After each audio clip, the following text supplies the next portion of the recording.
No one could survive the 3-meter-long passage. Anything weighing more than a pound would trigger the mechanism and be crushed instantly.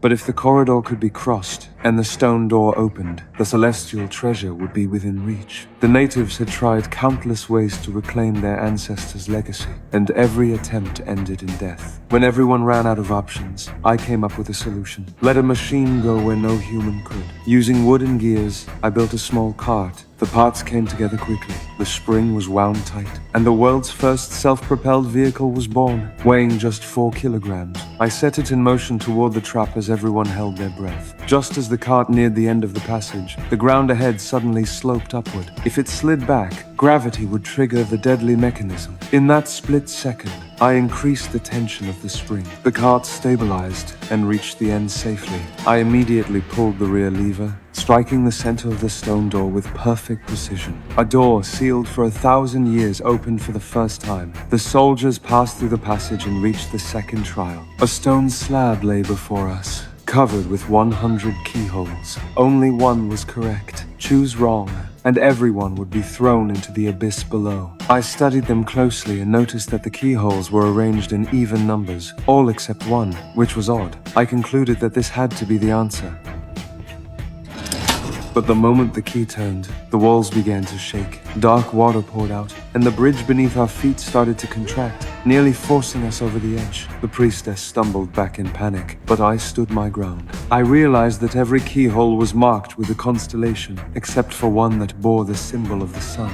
I inserted the key again, and the mechanism only accelerated. Then it struck me. Each row of keyholes was arranged in prime numbers, yet the total count was 100. 100 is not a prime number. 101 is. That meant there was one more keyhole, hidden from sight. If there was a sun, there had to be a moon. I bent down and searched beneath the slab, and there it was, the 101st keyhole. I inserted the key and turned it. At last, all the mechanisms stopped. The third trial stood before us. The treasure was within arm's reach, yet the final door held 2 locks side by side. Fortunately, the key could be split in 2. Everyone assumed this would be the easiest challenge, but no matter what we tried, the door would not budge. Then a beam of sunlight swept past us from behind.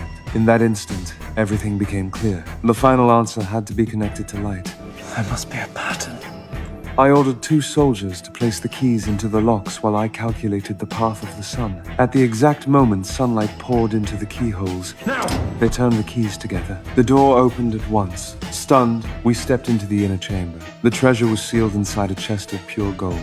Legend said it held a mysterious book, and countless people had died trying to obtain it. I had already overcome 3 deadly trials. Eager to open the chest, I tried, but nothing happened. Then I remembered the sequence of numbers I had once hidden on the back of the Mona Lisa. Arranged in the correct order, the golden chest finally opened. But inside, there was no ancient book, only a golden doll. Even more unsettling, it spoke in the voice of my deceased mother, calling my name and urging me to abandon the search for the Book of Wisdom. Only then did I understand. I had been toyed with by the wisdom of the ancients. And so, carrying this golden doll, I continued my long journey in search of true knowledge.